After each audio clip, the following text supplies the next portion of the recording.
بسم اللہ الرحمن الرحیم۔ السلام علیکم۔ میرا نام انور آرائی ہے۔ ہم لوگ گاؤں میں رہتے تھے۔ ہماری اپنی کوئی زمین نہیں تھی۔ یوں تو گاؤں کے لوگوں کے گھر اپنے ہوتے ہیں، لیکن ہمارا گھر بھی اپنا نہیں تھا۔ ہم کسی کے گھر میں رہتے تھے۔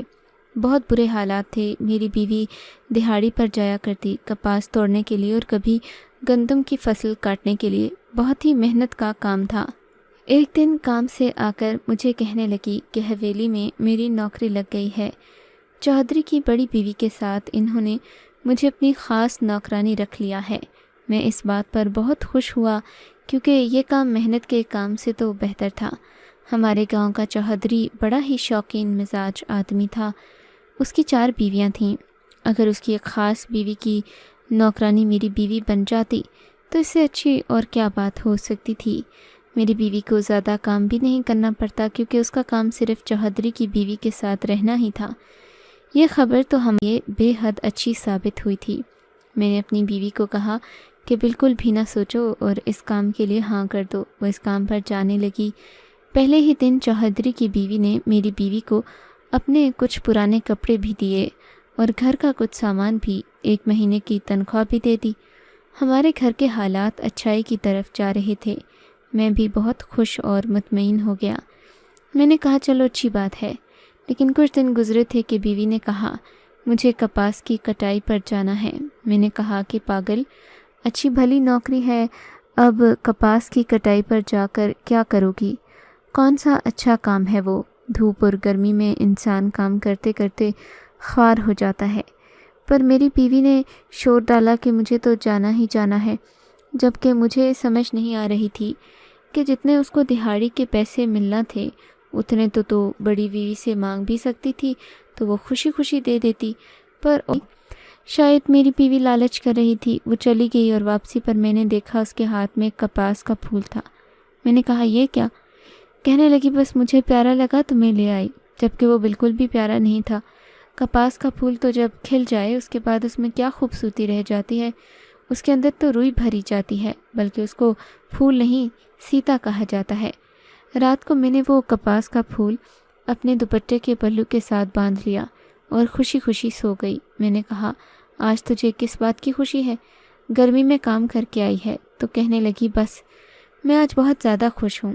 صبح صبح میری بیوی نے کہا کہ مجھے مین سڑک تک چھوڑ دو، میں نے شہر جانا ہے۔ ہمارے گاؤں سے شہر مین سڑک پر گاڑی جایا کرتی تھی۔ میں نے کہا شہر کیوں جانا ہے تو نے؟ ہم لوگ ویسے بھی شہر نہیں جاتے تھے، کہیں 2-4 مہینوں میں ایک دفعہ چلے جاتے، وہ بھی گھر کی بہت ضروری چیزیں لینے کے لیے جو کہ گاؤں سے نہیں ملتی تھیں۔ اس نے کہا کہ مجھے بڑا ضروری کام ہے، تو مجھے شہر والی گاڑی میں بٹھا دے۔ میں نے کہا میں بھی تیرے ساتھ چلتا ہوں۔ کہنے لگی نہیں، تو میرے ساتھ نہ آ، میں خود ہی چلی جاؤں گی۔ بیوی میری ویسے ہی ضدی تھی، میرا آج کل کوئی کام بھی نہیں تھا، بیوی کی بات ماننا پڑی۔ اس کو میں نے شہر والی گاڑی میں بٹھا دیا۔ وہ 3-4 گھنٹے بعد واپس آ گئی۔ واپس آئی تو اس کے ہاتھوں میں ڈھیروں سارے پیسے تھے۔ کہنے لگی یہ دیکھو اتنے سارے پیسے۔ میں بھی حیران ہو گیا۔ میں نے کہا یہ پیسے کہاں سے لائی ہے؟ کہنے لگی وہ جو کپاس کا پھول میں نے اپنے دوپٹے سے باندھا تھا نا، اسی کو شہر بیچنے گئی تھی اور مجھے اتنے سارے پیسے مل گئے۔ میں نے کہا وہ پاگل کون تھا جس نے ایک پھول کے پیچھے اتنے سارے پیسے دے دیے؟ تو کہنے لگی تجھے نہیں پتا، آج کل شہر کے لوگ بہت پاگل ہو گئے ہیں، چھوٹی چھوٹی چیزوں کے لیے ہزاروں روپے دیتے ہیں۔ جو چیزیں ہمارے گھروں میں ہمارے باپ دادا استعمال کرتے تھے نا، پرانے برتن، لکڑی کی چیزیں، ان چیزوں کو یہ لوگ ہزاروں میں خریدتے ہیں اور اپنے بڑے بڑے بڑے گھروں میں سجا کر رکھتے ہیں، اور اس کا کوئی خاص قسم کا نام بھی دیتے ہیں۔ نام بھول گیا ہے، مجھے نہیں پتا، پر میں نے ایک پھول ہزاروں روپے کا بیچا ہے۔ بات تو میری بیوی کی ٹھیک تھی۔ آج کل شہر کے لوگوں کا دماغ خراب ہو گیا تھا۔ جن کچی دیواروں کو ہم ساری زندگی ٹھیک کرنے کے لیے محنت کرتے رہتے، ان کی دیواروں کو اپنے ڈرائنگ روم میں سجاوٹ کے طور پر بنوانے لگے تھے۔ اس دنیا میں کچھ بھی ہو سکتا تھا۔ بہرحال میں بہت خوش ہوا۔ میری بیوی نے مجھے بتایا کہ اسی لیے تو میں کپاس کی کٹائی کرنے گئی تھی، کیونکہ یہ خاص قسم کا پھول ہوتا ہے جس کو صرف میں پہچان سکتی ہوں۔ میرے بابا نے مجھے سکھایا ہے، تبھی تو میں نے تیرے ساتھ ضد لگائی تھی، لیکن تو میری بات نہیں سن رہا تھا۔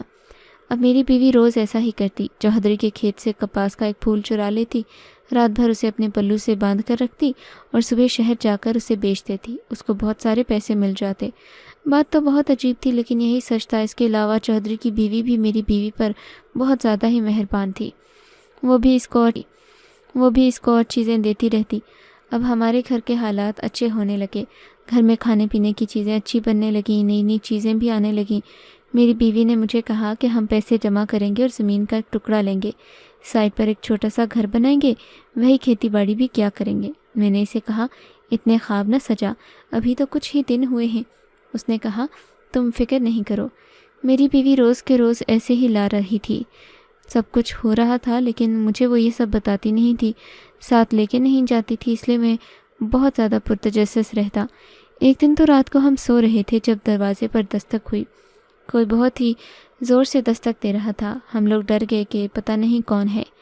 میری بیوی نے کہا دروازہ نہیں کھولو، کوئی ضرورت نہیں جانے کی، جو بھی ہوگا خود ہی چلا جائے گا۔ یہ بھی کوئی وقت تھا کسی کے گھر آنے کا۔ دروازہ بار بار بج رہا تھا، ہم لوگ بھی چپ کر کے سوئے رہے۔ تھوڑی دیر کے بعد ساتھ والوں کے گھر سے آوازیں آنا شروع ہو گئیں کہ جا کر دروازہ کھولو، تمہاری وجہ سے ہمارے بچے جاگ جائیں گے، تم دونوں کے تو بچے ہیں نہیں، ہمارے بچوں کو ہم نے مشکل سے سلایا ہے۔ میری بیوی نے اپنا سر پکڑ لیا اور کہا کہ دروازہ کھولنا ہی پڑے گا۔ گاؤں کے لوگوں کا یہی مسئلہ ہوتا ہے، ایک دوسرے کے معاملات میں پڑنا وہ اپنا فرض سمجھتے ہیں۔ ہمارے گھر کا دروازہ تھا، ہم کھولتے نہ کھولتے ان کو کیا مسئلہ، لیکن انہوں نے شور مچانا شروع کر دیا۔ جب بیوی نے کہا کہ دروازہ کھولا تو میں بہت ڈرا ہوا تھا کہ پتہ نہیں اس ٹائم کون ہے۔ جس طرح وہ دروازہ پیٹ رہا تھا ضرور کوئی نہ کوئی گڑبڑ تھی۔ جیسے ہی دروازہ کھلا قدموں تلے سے زمین نکل گئی۔ سامنے تو چودھری خود کھڑا تھا، وہ بھی رات کے اس وقت۔ میں نے کہا چودھری صاحب آپ ہمارے غریب خانے میں، کیا ہو گیا؟ کیا کوئی غلطی ہو گئی ہم سے؟ کہیں میری بیوی سے تو کوئی غلطی نہیں ہو گئی، کیونکہ میری بیوی ان کے گھر میں کام کیا کرتی تھی۔ چودھری نے کہا تمہاری بیوی سے ملنے آیا ہوں، بہت ضروری بات کرنی ہے۔ میری بیوی کو جب میں نے بلایا اور جب اس کو بتایا کہ چودھری آیا ہے، وہ بھی پریشان ہو گئی۔ چودھری کے سامنے بیوی آئی تو اس نے بھی سر جھکا کر سلام کیا۔ اچھا تو ہے اس کی بیوی؟ چودھری نے کہا اسے بہت ضروری بات کرنی ہے مجھے، تم سائڈ پر ہو جاؤ۔ مجھے یہ بات بڑی بری لگی کہ میری بیوی سے اکیلے میں بات کرنا چاہتا تھا۔ میں وہاں سے نہیں گیا تو اس نے کہا اللہ کے بندے تھوڑی دیر کے لیے سائڈ پہ ہو جا، تیری بیوی کو لے کر نہیں جا رہے، دروازے کے پاس کھڑے ہو کر بات کروں گا، بہت ضروری بات ہے، تجھے نہیں بتا سکتا۔ نہیں تو بتا دیا، اگر تیری بیوی تیرے لیے بہت اچھی ہے، تیری اتنی سگی ہے تو بعد میں اس سے پوچھ لینا، یہ کون سا تجھے نہیں بتائے گی، لیکن مجھے اکیلے میں ہی بات کرنی ہے۔ میں نے کہا چودھری صاحب جو بھی بات کرنی ہے میرے سامنے کھڑے ہو کر کرو، بیوی ہے میری، آپ بڑے صاحب ہوں گے، آپ کی عزت ہے تو ہماری بھی عزت ہوتی ہے۔ چودھری نے اپنا سر پکڑ لیا اور میری بیوی کی طرف دیکھ کر بولا تو ہی سمجھا لے اسے، نہیں تو تم دونوں میرے ہاتھ سے ادھر ادھر ہو جاؤ گے۔ میری بیوی نے مجھے کہا اللہ کا نام ہے، تھوڑی دیر کے لیے سائڈ پہ چلے جاؤ، میں تمہیں کہیں اور جانے کو تھوڑی کہہ رہی ہوں، بس تھوڑی دور جا کر کھڑے ہو جاؤ۔ میری بیوی نے میری طرف دیکھا اور آنکھوں سے اشارہ کیا، جس کا مطلب تھا یہ بہت ضروری ہے۔ میں نے اپنی بیوی کی بات مان لی، میں سائڈ پر چلا گیا۔ مجھے آواز تو نہیں آ رہی تھی، لیکن لوگوں کو دیکھ کر ضرور رہا تھا۔ میں نے چودھری صاحب سے کہہ دیا اچھا ٹھیک ہے، آرام سے بات کر لیں، ویسے بھی وہ گاؤں کا چودھری تھا، اس کے ساتھ کوئی بدتمیزی کیسے کر سکتا تھا، وہ تو کسی کو بھی غائب کروا سکتا تھا، ہمارے آگے پیچھے ویسے بھی کوئی نہیں تھا۔ جب وہ بات کر رہا تھا تو میری بیوی کافی پریشان لگ رہی تھی اور کسی بات پر بار بار صفائی دے رہی تھی۔ چودھری بھی بات کرتے ہوئے ایسے لگ رہا تھا جیسے کسی بات کا ذکر کر رہا ہے کہ ایسے نہیں جاؤں گا۔ بیوی نے اپنے پلو سے پھول نکال کر چودھری کو دے دیا۔ چودھری کو پھول ملا تو جیسے اس کو سکون آ گیا، شاید وہ یہی لینے کے لیے آیا تھا۔ اس کے بعد وہاں سے جانے لگا اور جانے سے پہلے میری بیوی کے ہاتھ پر پیسے رکھ دیے۔ مجھے کہا تیری بیوی بڑی اچھی ہے، تو بڑا خوش قسمت ہے۔ وہاں سے چلا گیا۔ میں حیران رہ گیا، جاتے ہوئے اس نے میری بیوی کے ہاتھ پر ایک موٹی رقم رکھ دی۔ دور سے ہی وہ پیسے اتنے زیادہ لگ رہے تھے، 20-30 ہزار تو ہوگا۔ میں حیران رہ گیا کہ چودھری میری بیوی کو اتنے سارے پیسے دے کر کیوں چلا گیا۔ میں نے اپنی بیوی سے کہا یہ کیا معاملہ ہے، مجھے بتاؤ۔ اس نے کہا چودھری کو پتہ چل گیا تھا پھول کے بارے میں۔ میں نے کہا تو پھر تو نے کیا کیا؟ میں نے اسے چپ کروانے کے لیے آج کا پھول اسے دے دیا۔ میں نے کہا یہ کسی قسم کی بچوں والی حرکت ہے، اس کا اپنا کھیت ہے، اس کی زمین پر تو وہ پھول لگتے ہیں، پھر یہ سب وہ خود کیوں نہیں کر سکتا؟ تیرے سے پھول لے کر اتنا خوش کیوں ہو گیا؟ میری بیوی نے کہا کیونکہ یہ پھول مجھ سے خرید کر گیا ہے، کیونکہ میں ہی اس پھول کی اصل قیمت جانتی ہوں۔ اس نے سوچا ہے کہ وہ پھول مجھ سے لے کر کسی اور کو اس سے بھی مہنگا بیچے گا، جبکہ ایسا کچھ بھی نہیں ہے۔ میں نے اسے بیوقوف بنایا ہے۔ میں نے کہا چودھری ایسا انسان نہیں ہے جس کو کوئی بھی بیوقوف بنا سکے۔ جو اس کو بیوقوف بناتا ہے وہ دراصل بیوقوف بنا رہا ہوتا ہے، کیونکہ جیسے ہی چودھری کو پتہ چلے گا کہ حقیقت کیا ہے وہ ہم دونوں کو جان سے مار دے گا۔ میری بیوی نے کہا میری بات پوری تو سن لو۔ میں نے کہا ہاں بتا تو نے کون سی چال چلی ہے؟ میں نے اسے کہا میں تمہارے کھیت سے ایک عام سا پودا توڑتی ہوں، رات بھر اس پر بیٹھ کر جادو کرتی ہوں اور اپنے پلو کے ساتھ باندھ لیتی ہوں۔ صبح وہ ایسا پودا بن جاتا ہے کہ اس کی بہت زیادہ قیمت لگتی ہے، جبکہ ایسا کچھ بھی نہیں ہے۔ میں نے جھوٹ بولا ہے، اس لیے وہ چپ کر گیا ہے، نہیں تو وہ تمہیں بھی جان سے مار دیتا اور مجھے بھی۔ میں نے اپنا سر پکڑ لیا، کہا کہ کوئی نہ کوئی گڑبڑ ضرور ہے، مجھے پوری بات بتائی نہیں جا رہی، مجھے بیوقوف سمجھا جا رہا ہے، تم دونوں کو چکر چلا رہے ہو، مجھے نہیں پتا۔ میری بیوی نے کہا کیا مطلب چکر چلا رہے ہیں؟ کس طرح کی باتیں کر رہے ہو؟ کیا ہو سکتا ہے؟ گھر میں پیسے آ رہے ہیں، بس یہی اہم ہے۔ کچھ نہ کچھ بہرحال گڑبڑ تھی۔ بیوی نے چودھری کو بھی پھول بیچنا شروع کر دیے، گاؤں کے باقی لوگوں کو بھی، یہاں تک کہ وہ شہر بھی 2 سے 3 پھول لے کر جایا کرتی اور اس کے پاس بہت سارے پیسے ہوتے۔ میری بیوی کے تیور وہ بھی بدلتے جا رہے تھے، اس نے اچھے کپڑے پہننا شروع کر دیے، نئی چیزیں بننے لگی تو اس کا دماغ بھی گھوم گیا، مجھ سے تلخی سے پیش آتی، میرا بالکل بھی خیال نہیں رکھتی کہ مجھے کام کرنا ہے، تم بھی اپنا کام کرو۔ کبھی کبھی تو مجھے لگتا ہے وہ جھوٹ بولتی ہے، کہیں وہ سچ مچ کالا جادو تو نہیں کرتی، نہیں تو ایک پھول سے اتنے سارے پیسے کیسے بنا سکتی ہے؟ کوئی نہ کوئی بات ایسی ضرور تھی جس کے بارے میں مجھے بالکل بھی اندازہ نہیں تھا، پر کچھ نہ کچھ غلط تھا، کیونکہ کوئی بھی حلال کی کمائی سے اتنے پیسے نہیں کر سکتا تھا۔ حلال کی کمائی سے 2 وقت کی روٹی پوری ہوتی ہے، غلط کاموں سے ہی اتنے زیادہ پیسے ملتے ہیں۔ مگر میری بیوی کیا غلط کام کر رہی تھی، یہ جاننے کا ایک طریقہ تھا کہ میں کسی طرح گاہک بن کر اسے پھول خریدنے کے لیے جاتا، تبھی مجھے پتہ چلتا، کیونکہ نہ تو وہ پھول میرے ہاتھ میں پکڑتی تھی نہ ہی مجھے دکھاتی تھی، کھیت لا کر پلو میں باندھ دیتی۔ 1-2 دفعے تو میں نے کہا مجھے تو دکھاؤ، لیکن اس نے مجھے بھی نہیں دکھایا۔ اس کا مطلب کوئی گڑبڑ تھی۔ میں نے اپنا حلیہ بدل لیا کیونکہ میری بیوی مجھے آسانی سے پہچان سکتی تھی، لیکن میں نے بھی ایسا حلیہ بنا لیا کہ میری بیوی تو کیا مجھے میری ماں بھی نہ پہچانتی اگر دیکھ لیتی تو۔ میں نے بوڑھے انسان کا حلیہ بنایا تھا اور کمر کو بھی تھوڑا جھکا لیا تھا۔ میں گاہک بن کر اپنی بیوی کے پاس گیا، وہ اس ٹائم گھر سے باہر تھی۔ میں نے کہا مجھے بھی پھول خریدنا ہے۔ اس نے کہا بڑے میاں پھول اتنا سستا نہیں ہے، 40,000 روپے کا ہے۔ دراصل میں نے پہلے ہی گھر میں پڑے ہوئے پیسوں سے کچھ پیسے نکال لیے تھے، کیونکہ مجھے پتا تھا کہ مجھے پیسے دینا پڑیں گے، اس لیے میرے پاس پیسے تھے۔ میں نے کہا ہاں میرے پاس پیسے ہیں، تم بس مجھے پھول دے دو۔ اس نے کہا وہ تمہیں دے دوں گی، لیکن اسے گھر جا کر ہی کھولنا۔ میں نے اس کو پیسے دے دیے۔ میں دیکھ رہا تھا کہ میری بیوی کتنے کاروباری انداز میں باتیں کر رہی تھی، بالکل ہی بدل گئی تھی، ایسا لگ رہا تھا جیسے وہ کوئی نشاور چیز بیچ رہی ہو۔ اس نے اپنے پلو سے وہ پھول نکالا۔ میں نے کہا بیٹی اس کو اپنے پلو میں باندھ کر رکھتی ہو، کسی ڈبے میں کیوں نہیں رکھتی؟ کہنے لگی پھر اس کا اثر کیسے ہوگا؟ اس کا اثر تب ہوتا ہے جب اس کو پلو میں باندھ کر رکھا جاتا ہے۔ میں پھول لے کر سیدھا گاؤں کے قریبی علاقے میں چلا گیا۔ گھر نہیں آیا کہ گھر میں بیوی نہ ہو۔ میں نے بہت محتاط انداز سے اس پھول کو کھولا، اس کے آس پاس روئی تھی اور درمیان میں جو چیز تھی وہ دیکھ کر میرے قدموں تلے سے زمین نکل گئی۔ اس کے اندر چھوٹی سی سونے کی اینٹ تھی، کم سے کم بھی 1 تولہ کی ہوگی۔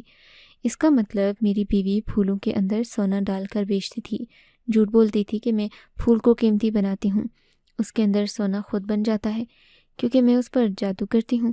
میں جانتا تھا کہ میری بیوی ایسا نہیں کر سکتی، کوئی بھی ایسا نہیں کر سکتا، مجھے اچھی طرح پتہ تھا کہ ایسا نہیں ہوتا۔ میری بیوی سونے کی چھوٹی چھوٹی اینٹیں کہاں سے لا رہی تھی، اور میری بیوی کو یہ سونا کون دے رہا تھا؟